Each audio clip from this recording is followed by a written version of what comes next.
Hi Lambeth! Happy Thursday! It's time for another video. This week we're doing Field Week, which means I hope that some of you guys are doing the games that I put out on Monday. If you're not, come ask me with questions and I can get you guys started. They're super fun and super easy. But for the video this week, I wanted to do something a little bit different. This week we are going to be reading one of my very favorite books, The Sun Shines Everywhere. And then we're going to be doing a craft. But first, let's go see what's shown up on my whiteboard over here. It says, did you know the sun is a star that shines close to Earth? So the sun looks so big and it's so bright because it's so close. But stars are so tiny because they're so far away. So the sun is actually a star that's really, really close to us that we get to see every day. I think that's pretty cool. All right, let's get on to our book. So go ahead, get comfortable, get some pillows, get some blankets. I'll wait. Just kidding. Pause the video if you need pillows and blankets. I'm going to go ahead and keep going. All right. The Sun Shines Everywhere by Mary Ann Hoberman. Illustrated by Luciano Lozano. Look at that sun waking up, getting ready for the day.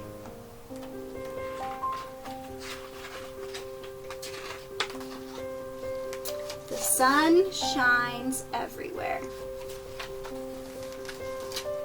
Some children live in Paris and others live in Rome. Some children dwell in New Rochelle and some call China home. Some children live in Delhi and some in Delaware. It doesn't matter where you live. The sun shines everywhere. Some flowers bloom in Fiji and others bloom in Spain. Some flowers grow in Tokyo and others grow in Maine. Flowers need the rain to grow. They also need the air.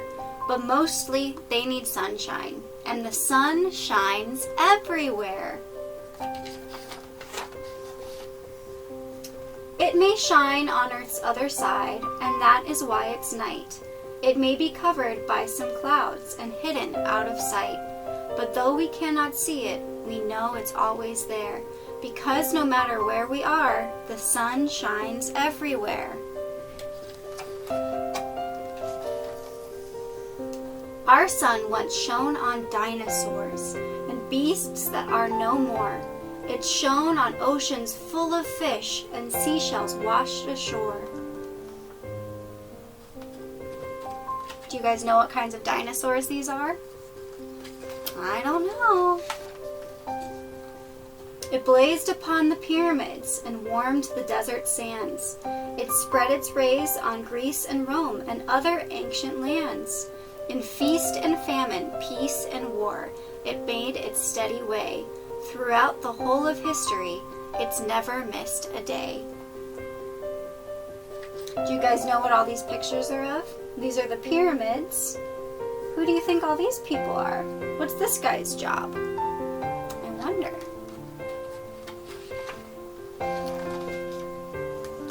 The world is full of animals. We see some at the zoo. From pandas off in China to llamas in Peru. From crocodiles across the Nile to growling grizzly bears. Each creature needs to see the sun because the sun shines everywhere. And even in Antarctica, where all the world is white and ice coats almost everything and half the year is night, the patient seals and penguins wait. They know that even there, the sun will come again because the sun shines everywhere.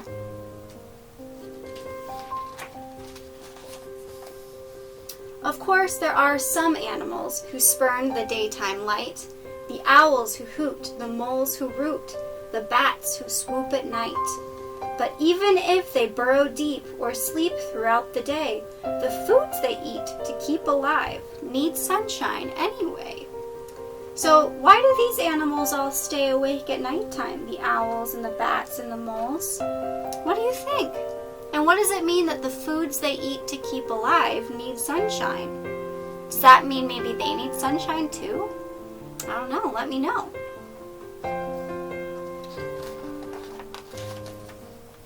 Some children dwell in Switzerland with mountains all around, while others dwell in Holland and live on level ground. Some children live on islands like Cuba or Capri, while others live far inland and never see the sea. Where are we in Colorado?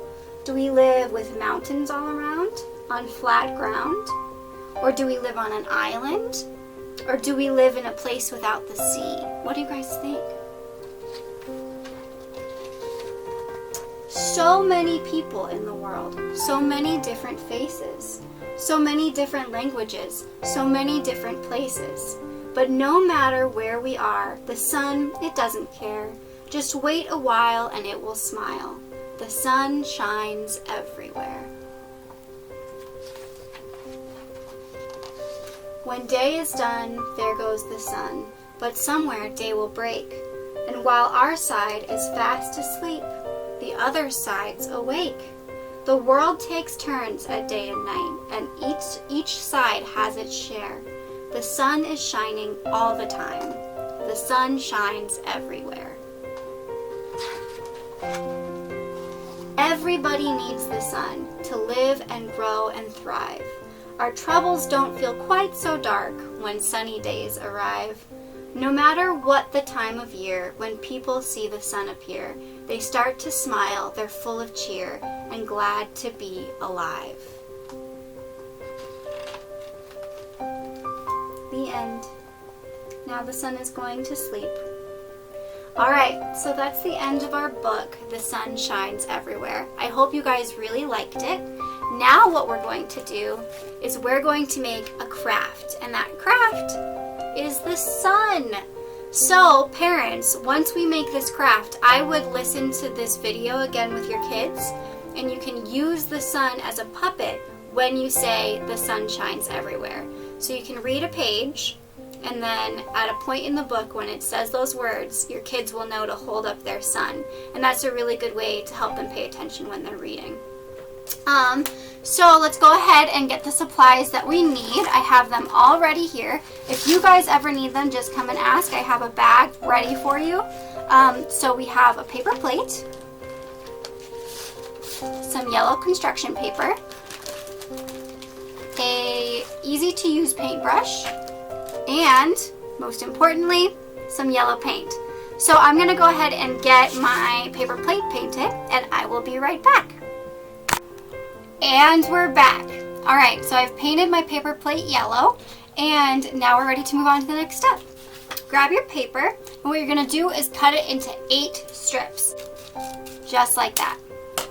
All right, now that I have my yellow strips, I'm gonna tape them onto my plate. You're gonna tape them onto the back of your plate. I'll show you how that looks when it's done. Okay, so I've got all of my strips painted or taped onto my plate. So there you go, it's looking a lot like a sun now. All we have left to do is add our popsicle stick handle and put on a face. So I've got some tape ready here. I'm gonna go ahead and tape on my popsicle stick.